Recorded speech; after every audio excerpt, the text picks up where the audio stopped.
मैंने नरेश मीणा के लिए जेल में मिलकर आई, 2-2 बार मैं गई और मैंने विधानसभा के अंदर नरेश मीणा की पैरवी करी।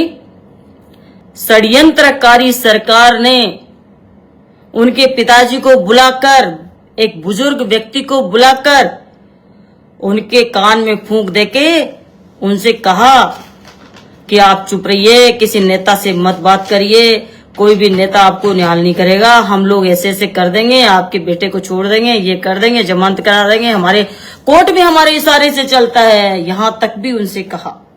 उन्होंने कहा ठीक है, नहीं करते आंदोलन 25 तारीख का।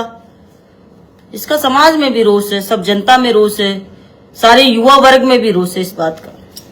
तो भाइयों, मेरे युवा साथियों, मेरे छोटे भाइयों, बड़े भाइयों, मैं यही कहना चाहूंगी कि क्या कहना है उनके पिताजी का, आगे समाज क्या निर्णय लेगा, युवा वर्ग क्या निर्णय लेगा। मैंने पहले भी कहा है, मैं आप लोगों के साथ हूं, जो करना है वो करो, मैं आप लोगों के साथ हूं।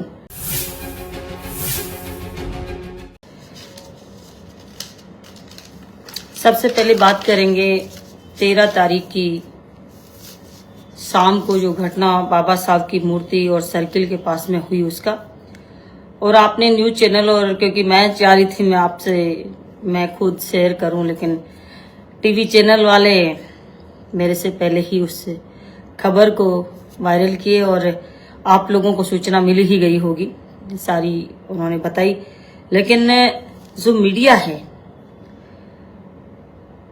खबरें चलाना भी चाहता है मेरी, लेकिन खबरें सही भी नहीं चलाना चाहता, उसे तोड़ मरोड़ कर कुछ न कुछ नया उसके अंदर, और जहां की मेरे पक्ष में नहीं हो और कुछ चीजें ऐसी हो जो कि मेरे पक्ष में नहीं दिख रही हो, ऐसी चीजें भी वो उसमें चलाना चाहते हैं।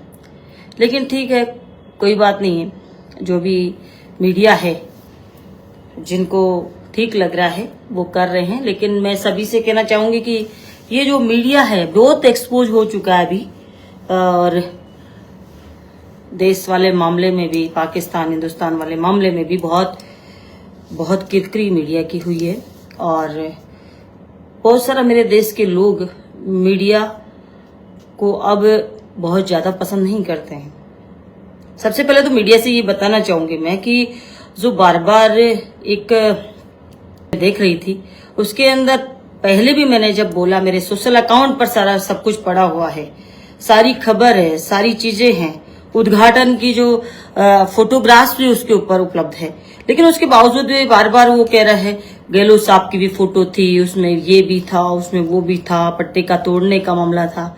लाइव आकर पहले भी उस समय मैंने इस घटना का जिक्र किया और सब मीडिया वालों ने देखा कितनी बार ये घटना जग जाहिर है, उसके बाद भी मीडिया झूठ बोलता हुआ दिखाई देता है। लेकिन खैर, मैं तो यही कहूंगी कि मेरे जितने भी शुभचिंतक हैं, उनको जब लगे कि कोई मीडिया अच्छा बोल रहा है, अच्छा छाप रहा है, उसी को आप लोग देखें।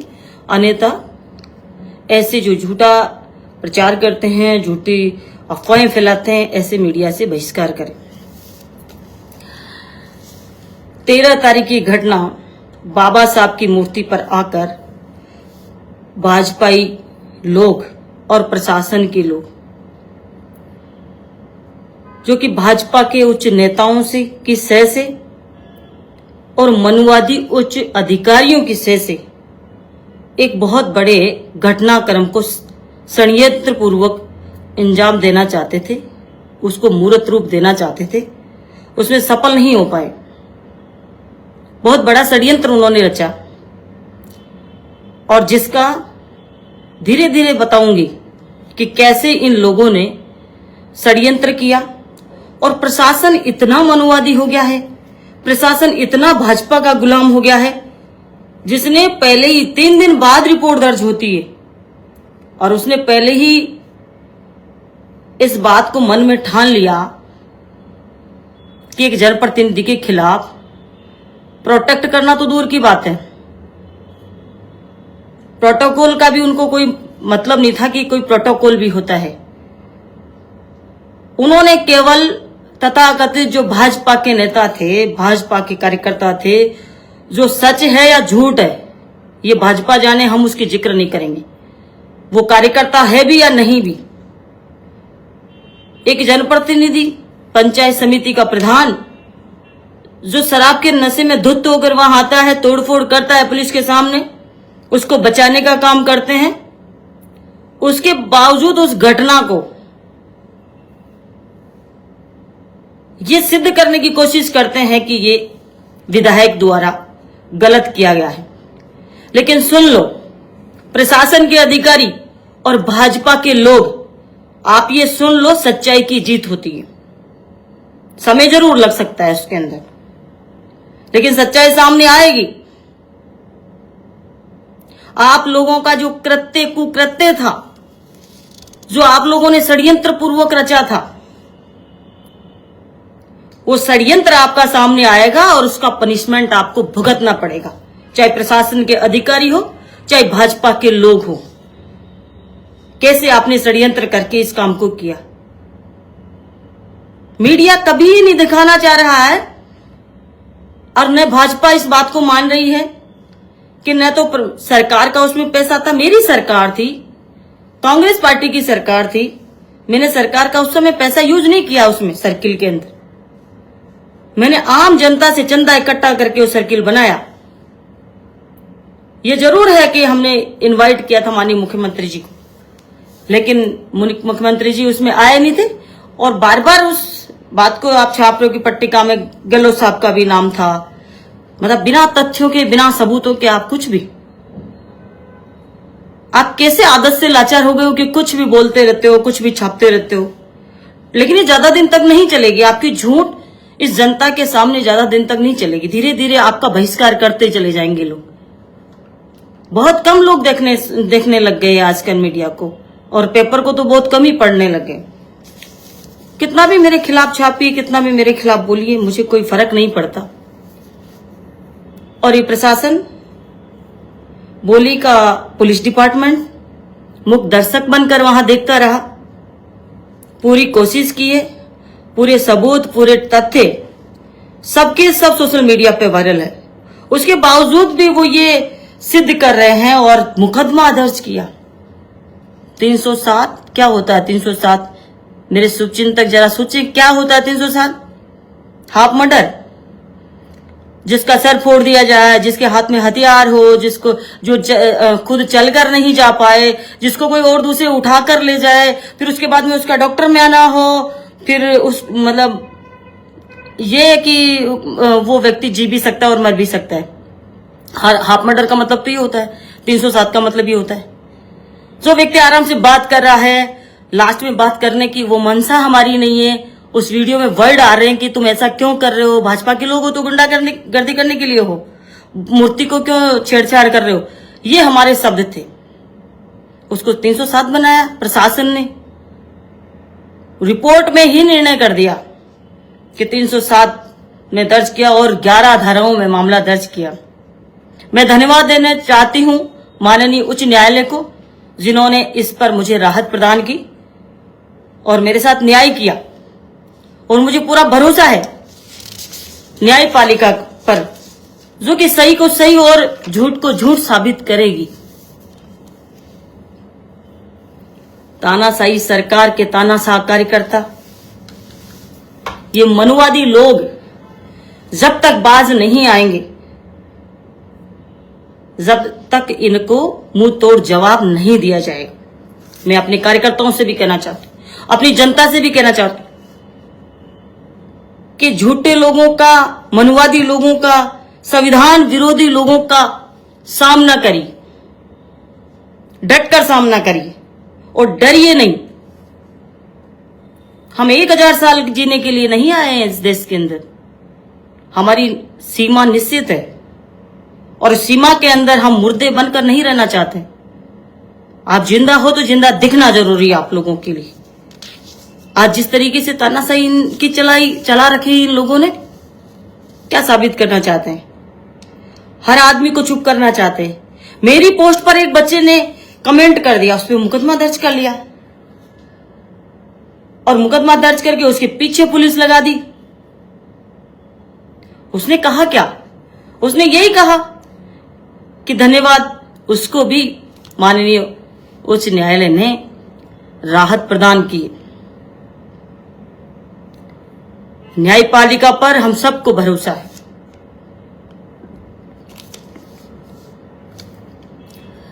और मैं एक और बात बताना चाहूंगी सरकार को और पुलिस प्रशासन को और जितने भी प्रशासनिक अधिकारी जो सरकार की गुलामी करना चाहते हैं उन सबको, मेरी जनता ने मुझे जिताकर विधायक बनाकर उनकी पैरवी करने के लिए मुझे भेजा है और मैं उनकी पैरवी करूंगी। उसके लिए चाहे परिणाम कुछ भी हो उससे मैं डरने वाली नहीं हूं। जो परिणाम आएगा उसको सहर्ष में स्वीकार करूंगी, लेकिन मैं मेरी जनता के लिए लड़ूंगी। आपका जो प्रयास है वो विफल रहेंगे, सारे के सारे प्रयास विफल रहेंगे। खूब प्रयास किया आपने और करते रहिए, कोई दिक्कत नहीं है। क्योंकि हम जनता के गुलाम हैं। हम प्रशासनिक अधिकारियों और सरकार के गुलाम नहीं है, हम जनता के गुलाम हैं। और जनता हमें जो उम्मीद करेगी हमसे वो हम करेंगे। और पुलिस प्रशासन वीडियो में स्पष्ट दिखाई दे रहा है कि कैसे मूक दर्शक बनकर एक जनप्रतिनिधि का अपमान कराया जा रहा है और उसके बाद उस जनप्रतिनिधि का ही जो कि अपनी जनता के कहने पर वहां पहुंचा और बाबा साहब की मूर्ति के साथ छेड़छाड़ करने वालों को खरी खोटी सुनाकर वहां से भेजा, उस जनप्रतिनिधि के खिलाफ 307 का मुकदमा दर्ज किया और ये मानसिक और सारी विभिन्न प्रकार से प्रताड़ित करने का एक घिनौनी हरकत उन्होंने की। और वो क्यों की ये आप सबको पता है। आज जिले के अंदर क्या स्थिति हो रही है, आज जिले के क्या हालात हैं। आज जिसको रखवाला छोड़ रखा है कि कोई भ्रष्टाचार करे तो उसके खिलाफ कार्रवाई आप लोग करें। आपके पास शिकायत जो दर्ज कराने आए उसकी आप सुने। क्या कर रहा था वो अधिकारी, सभी डिपार्टमेंटों से बंदी उसकी जा रही थी। लेकिन देखने वाली बात ये भी होगी कि देने वाला और लेने वाला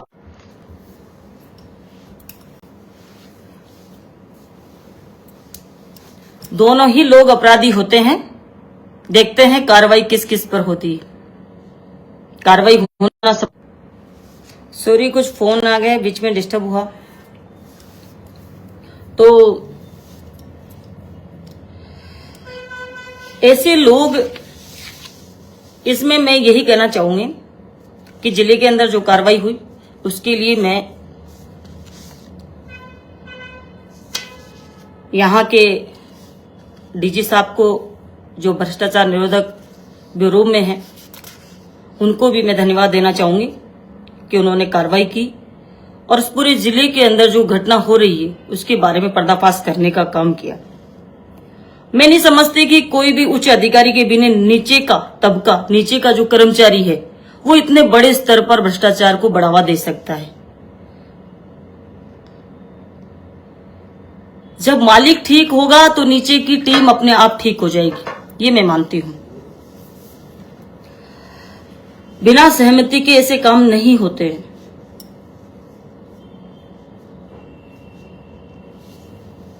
आज जो पैरवी कर रहे थे उस दिन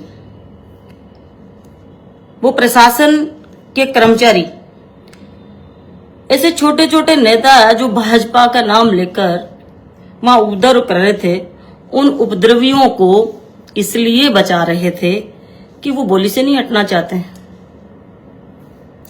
उन्हें लगा कि बोली से हमें कोई हटा दे। वो बोली से हटना नहीं चाहते थे क्योंकि बोली के अंदर वो अवैध खनन की जो मोटी कमाई है उसको नहीं छोड़ना चाहते थे उसको, इसीलिए वो भाजपाइयों की पैरवी कर रहे थे।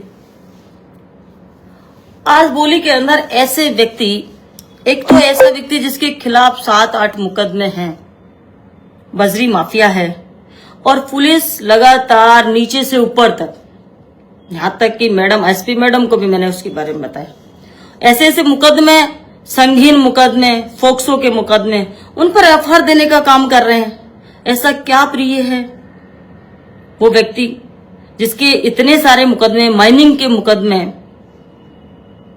डिपार्टमेंट ने पेनल्टी निर्धारित कर रखी है, पेनल्टी नहीं करके नाम उसने ये बोला है, मैडम बजरी के ट्रैक्टर रुकने का नाम नहीं ले रहे हैं। उनको एक ऐसा रास्ता बनाओ जो गांव के बाहर से निकाले।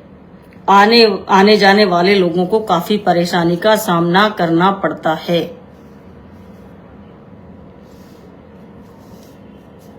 जीपीएस फोटो वीडियो लगातार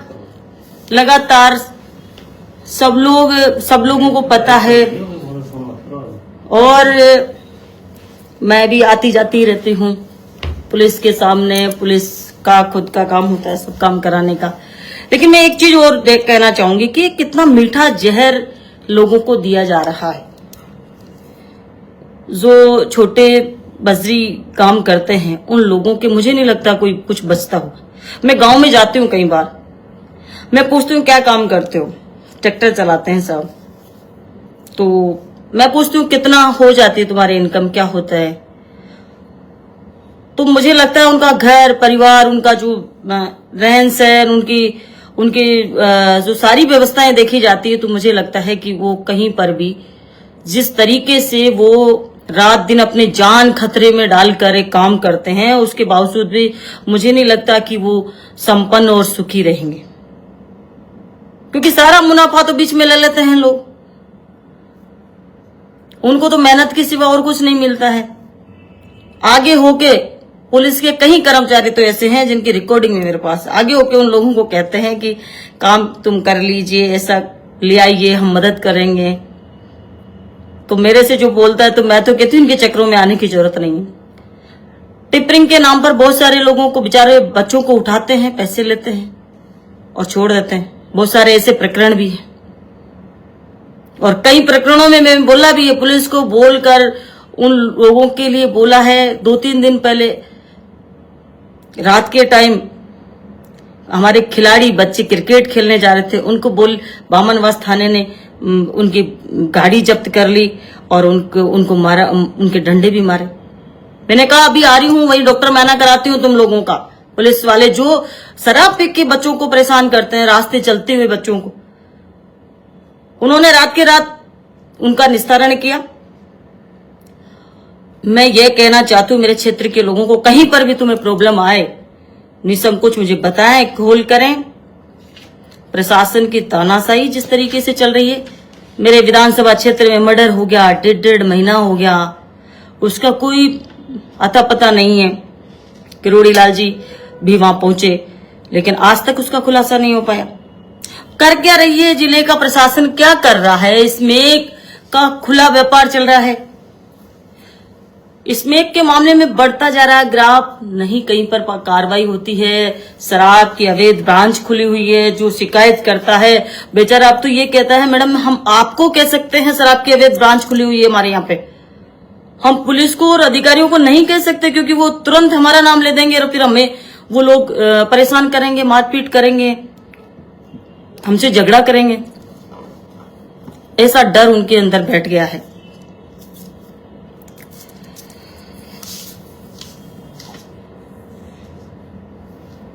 तो आप सब लोगों को मैं इतना कहना चाहूंगी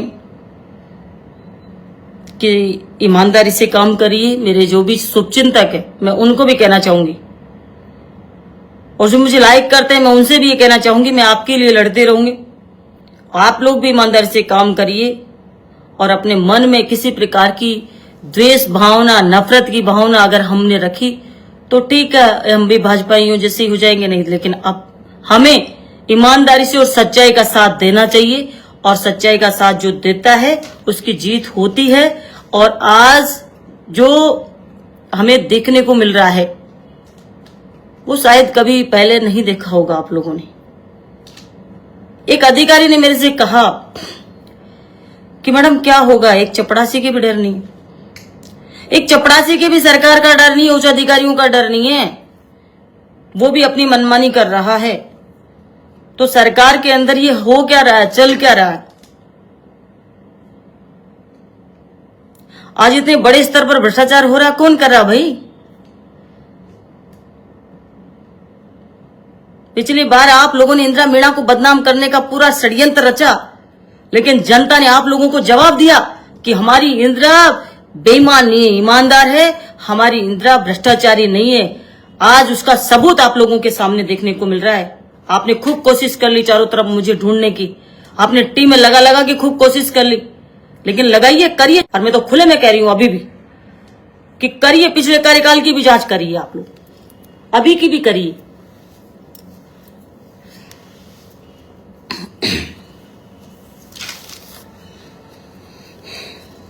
हमारे नेता राहुल गांधी जी कहते हैं कि डरो मत, और जो डर गया वो मर गया। डरने वाले लोग कभी भी सक्सेस नहीं होते हैं।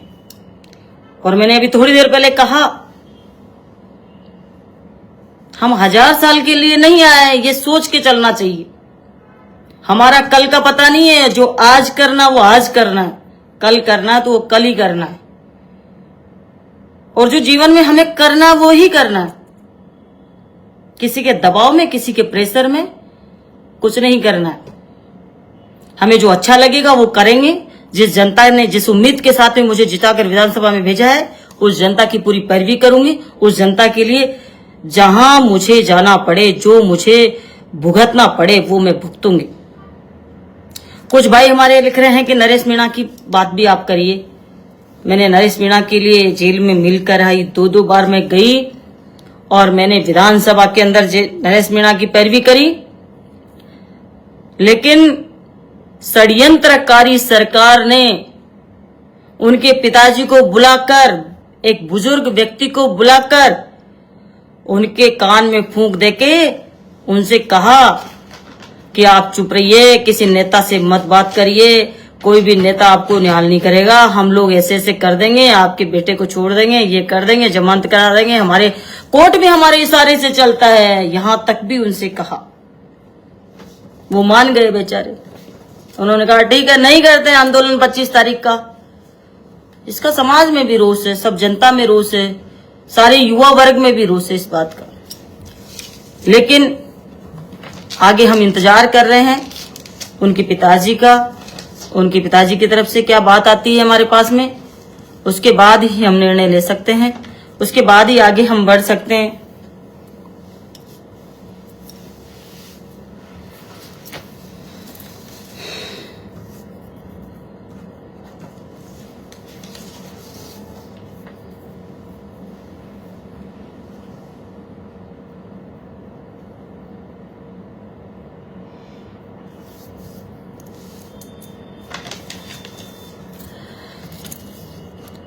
मुख्यमंत्री जी ने भरोसा देके आंदोलन रुकवाया और उसके बाद में रिजल्ट आप लोगों के सामने है।